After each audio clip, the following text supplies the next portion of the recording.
Watoto wa Mungu Baba aliye hai, Bwana wetu Yesu Kristo apewe sifa. Bwana wetu Yesu Kristo azidi kupewa sifa sana. Ninamshukuru Mungu Baba, Mungu Mwana, Mungu Roho Mtakatifu, Baba yetu wa mbinguni na duniani, kwa nafasi aliyotupa. Hakika neema ya Mungu imetukusanyisha tena pamoja, sisi tupate kulisikia neno lake. Tuna ibada kulisikia neno la Mungu lenye kuleta uzima, lenye kuleta uhai, lenye kuleta ushindi, lenye kutuonya, lenye kunyoosha njia zetu. Neno la Mungu ni Mungu mwenyewe, ni Yesu Kristo mwenyewe na Roho Mtakatifu wa Mungu akiwepo hapa kulithibitisha neno lake kwa ishara, kwa maajabu, kwa miujiza, kwa nguvu na uweza. Haleluya. Ninasema nani Mama Elwa, Jesus is the way. Nina ujumbe mfupi kwa ajili yako mtoto wa Mungu. Sasa hili nalo ni neno la Mungu, liweke moyoni mwako lipate kukuokoa. Na damu ya Yesu itakase mioyo yetu, roho zetu, nafsi zetu, akili zetu. Roho Mtakatifu wa Mungu, Roho Mtakatifu wa Mungu, tufinyange katika nafasi ya kulipokea neno la Mungu. Katika jina la Yesu, na utusaidie tusiwe wasikiaji tu, bali pia watendaji wa neno lako, tukazidi kuona wokovu wako ulio kamili kabisa katika neno lako, katika damu ya Yesu Kristo, katika jina la Yesu. Amen. Hili nalo ni neno la Mungu, uweke moyoni mwako. Ujumbe: mtoto wa Mungu, wenye dhambi wakikushawishi jambo usikubali. Wenye dhambi wakikushawishi jambo usikubali. Usikubali. Neno la hekima katika Mithali 1 mstari ule wa 10. Sauti ya Mungu inatuambia hivi, mimi na wewe: mwanangu, wenye dhambi wakikushawishi wewe usikubali. Kuna mtu leo, kuna hatua unataka kupiga hatua ambayo jambo hilo siyo mapenzi ya Mungu. Na neno hili limekufikia hapo, ni Mungu anasema na wewe katika neno lake.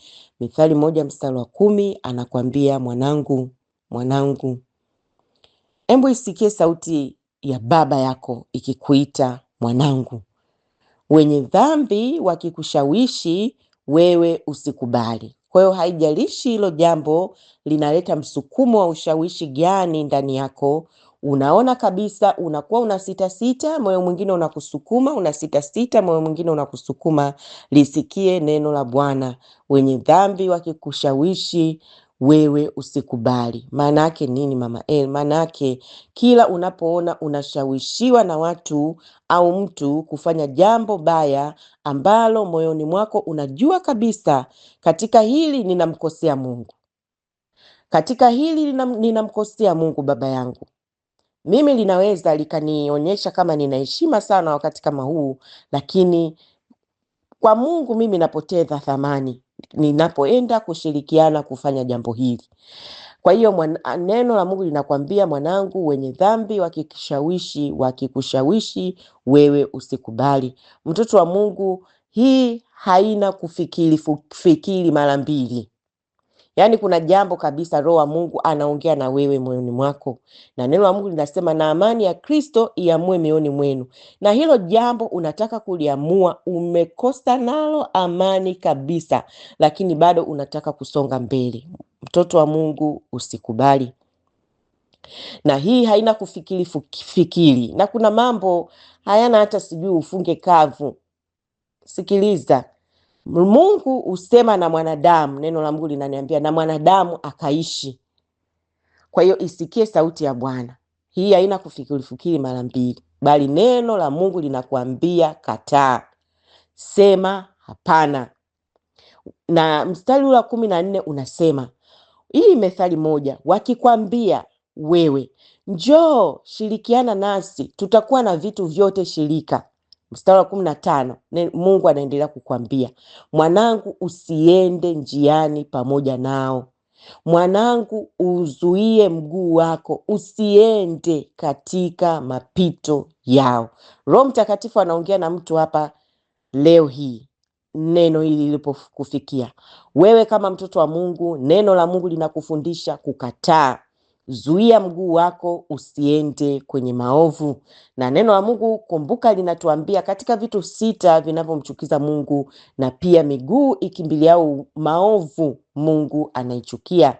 Sasa sikiliza mtoto wa Mungu, ukishaona njia hii ni mbaya au ushauri huu ni mbaya, utanipeleka mimi kuvuruga mahusiano yangu na Mungu Baba yangu. Ukishaona hivi tu, hii halina kuombea. Hii unaambiwa ukatae. Kataa, usikubali. Bwana Yesu apewe sifa sana, na Roho Mtakatifu wa Mungu atusaidie sana. Mithali 3:7, neno la Mungu linasema, usiwe mwenye hekima machoni pako, mche Bwana ukajiepushe na uovu. Maana yake nini, Mama El? Maana yake usijifanye wewe mjuaji, usiwe mwenye hekima machoni pako. Amen. Mche Bwana ukajiepushe na uovu. Usijifanye mjuaji. Usimtangulie Mungu, bali yeye akutangulie wewe. Neno la Mungu linasema, Bwana Yesu anasema, mahali nilipo mimi ndipo na mtumishi wangu atakuwepo. Mahali alipo Yesu. Sasa sisi tunataka tuende kinyume chake, kwamba uende wewe alafu Bwana Yesu akufuate nyuma, yani Mungu akufuate nyuma. Haiendi hivyo. Haiendi hivyo. Usiwe mwenye hekima machoni pako, usijifanye mjuaji, usimtangulie Mungu. Bwana Yesu asifiwe. Usitangulie neema Mungu aliyokwisha kupatia kupitia msalaba wa Yesu. Bwana Yesu apewe sifa sana. Chagua kumcha Mungu katika kila hatua ya mawazo, ya maneno, ya matendo. Chagua kumcha Mungu. Maana yake ogopa kumkosea Mungu kuliko kuwaogopa wanadamu. Haleluya. Maana yake chagua kutunza heshima yako mbele za Mungu kuliko kutunza heshima yako mbele za wanadamu. Ndipo hakika nakwambia ni kiasi cha muda tu. Huyu Mungu Baba ninayekwambia habari zake, Mungu Mwana, Yesu Kristo mwanae, Mungu Roho Mtakatifu ambaye sasa nakwambia habari zake, atakuinua juu. Ukichagua upande wake, Mungu atakuinua juu ya hao wanadamu. Mungu Baba atakuheshimisha mbele yao. Hakika na amina. Bwana Yesu apewe sifa sana. Kumbuka, wakati umechagua kumheshimu Mungu, kwa wanadamu unaweza ukaonekana mpumbavu. Kwa wanadamu unaweza kuonekana mjinga. Kwa wanadamu unaweza kuonekana mshamba. Kwa wanadamu unaweza ukaonekana umejitenga, kwa sababu kuna mambo mengi Mungu wa mbinguni ataongea na moyo wako kwamba, mwanangu, kaa na mimi, usishiriki hili jambo, usifanye hivi, usiingie katika baraza hili, kwa sababu maneno yao yatachafua moyo wako. Sasa pale kwa wanadamu utaonekana kwamba wewe unalinga, labda unajitenga, ni mshamba, ni mjinga, ni mpumbavu. Lakini wewe ukisikia sauti ya Mungu na kuitii, watasikia tu habari zako kwamba jinsi Mungu anavyokunyanyua juu. Ni kiasi cha muda tu. Na sikwambii kwamba ni jambo rahisi. Sio jambo rahisi, lakini Mungu anakutia nguvu na atakupa wepesi pale tu unapoamua, sasa mimi Baba niko na wewe. Bwana Yesu apewe sifa sana. Nakwambia hivi, kumbuka, wakati umechagua kumheshimu Mungu kwa maamuzi yako, kwa wanadamu unaweza ukaonekana mpumbavu, mjinga, mshamba, umejitenga, unalinga. Watakupa kila majina na watakukalia vikao. Lakini kwa hapa kukwambia leo, ni kiasi cha muda tu, wataona na kushuhudia jinsi mkono wa Mungu uliodali unavyokunyanyua siku hadi siku. Unapopata ujasiri katika Kristo siku hadi siku, na Mungu Baba wa mbinguni akikunyanyua, hakuna wa kukushusha. Watakaa vikao, watasema sana, lakini hakuna mkono wa kuweza kukushusha wewe, kwa sababu mkono uliokuinua ni mkono uliodali, ni mkono wenye nguvu. Kwa nini, Mama El? Kwa sababu wewe ulichagua kumheshimisha Mungu, na Mungu amechagua kukuheshimisha wewe. Bwana Yesu apewe sifa sana. Sasa ukitaka sifa za wanadamu, ukitaka upigiwe makofi nao, ukitaka uonekane kwao ni wazuri, kumbuka moyo wa mwanadamu huwa haunaga kuridhika. Hata ufanye nini, yani haunaga kuridhika. Sasa Leo hii utaonekana huko hivyo umevuruga uhusiano wako na Mungu, huku kwa wanadamu umeonekana una heshima sana, lakini leo na kesho ni jambo dogo sana watakunyoshea tena mikono. Utakimbilia wapi zaidi? Utakimbilia tena kwa Mungu. Kwa ni heri leo hii ukamheshimu Mungu kwa maamuzi yako. Mithali 8:13. Najua Mungu anasema na mtu hapa. Na kwenda kumaliza na neno hili ambalo Roho wa Mungu amekupenda sana. Mungu amekupenda sana kuletea ujumbe huu. Mithali 8:13, neno la Mungu linasema, kumcha Bwana ni kuchukia uovu, kiburi na majivuno na njia mbovu, na kinywa cha ukaidi pia na kichukia. Kwa hiyo hii ndiyo maana ya kumcha Mungu. Kama mtu unasema kumcha Mungu ni nini? Neno la Mungu linatupa majibu ya kwamba kumcha Bwana ni kuchukia uovu, kuchukia kiburi na majivuno na njia mbovu, na kinywa cha ukaidi unakichukia.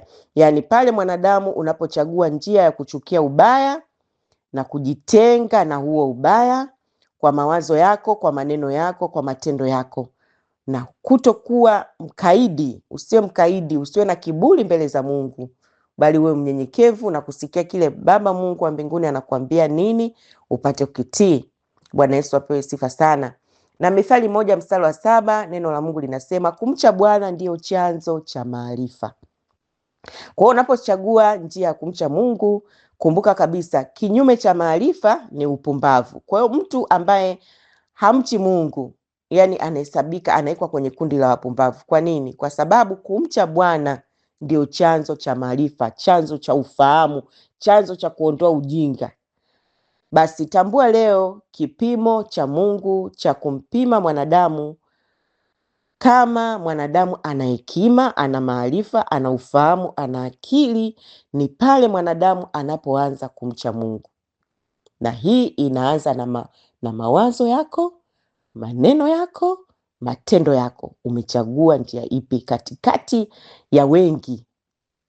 Na mambo ya Mungu hayana wengi wape. Bwana Yesu apewe sifa sana. Pressure ya wengi inaweza ikakuvuta kwenye mabaya, na pressure ya mtu mmoja ikakuonya, sauti ya mtu mmoja ikakuonya, kukupeleka upande sahihi. Sasa wewe ukisema wengi wape, kwa Mungu hakuna mambo ya wengi wape. Bwana Yesu apewe sifa sana. Sikia neno la Bwana limekufikia sasa. Baba Mungu, ninakushukuru kwa ajili ya mtoto wako ambaye Bwana umekusudia kumwokoa sana wakati kama huu kwa neno lako hili. Baba, katika jina la Yesu Kristo mwana wa Mungu aliye hai, ninaimwagia ibada hii damu ya Yesu. Asante Baba, kwa sababu kila inapopita inazidi kupita katika damu yako takatifu ya Agano Jipya. Baba, asante kwa neno lako lilomwokoa mtoto wako. Ni kwa jina la Yesu Kristo mwana wa Mungu aliye hai, kupitia neno hili ninaangusha ngome zote za mawazo zilizo kinyume kabisa na mapenzi ya Mungu, kwa jina la Yesu, ndani na nje ya watoto wako hawa Bwana, katika jina la Yesu Kristo mwana wa Mungu aliye hai. Inaangusha fikra zote kinyume na mapenzi ya Mungu katika jina la Yesu Kristo. Hizo ngome za mawazo ya uovu, mawazo ya uasi, kwa jina la Yesu Kristo naziangusha chini kwa nguvu ya jina la Yesu, na hazitokuwa na mamlaka tena ya kujiinua katika jina la Yesu Kristo mwana wa Mungu aliye hai. Ninateka nyara sasa kila fikra kwa nguvu ya jina la Yesu, na kuamuru ewe fikra upate kumtii Kristo sasa katika jina la Yesu. Nikiichota damu ya Yesu na nyunyiza damu ya Yesu, shika kwenye moyo wako, juu ya mioyo ya watoto wako sasa Bwana, juu ya fahamu zao na akili zao, na nyunyiza damu ya Yesu, na amuru fikra upate kumtii Kristo sasa katika jina la Yesu. Asante Bwana Yesu, kwa kuwa jambo hili ni la kukupa we utukufu na kuzidi kukupatia we jina, Mungu Baba, Mwana, Roho Mtakatifu, katika jina la Yesu. Amen. Mungu akubariki sana, na Mungu Baba akupa kibali. Karibu tujifunze neno la Mungu kupitia namba hizi +255 718293144, na namba nyingine ni +255 769145925. Damu Yesu ikufunike, songa mbele. Thamani yako inapimwa na msalaba wa Yesu. Amen. Haipimwi na watu, inapimwa na msalaba wa Yesu. Yupo aliyekufia wewe, amekuthamini sana, akafa kwa ajili yako. Hebu mpe huyo nafasi kwenye maisha yako katika jina la Yesu. Amen.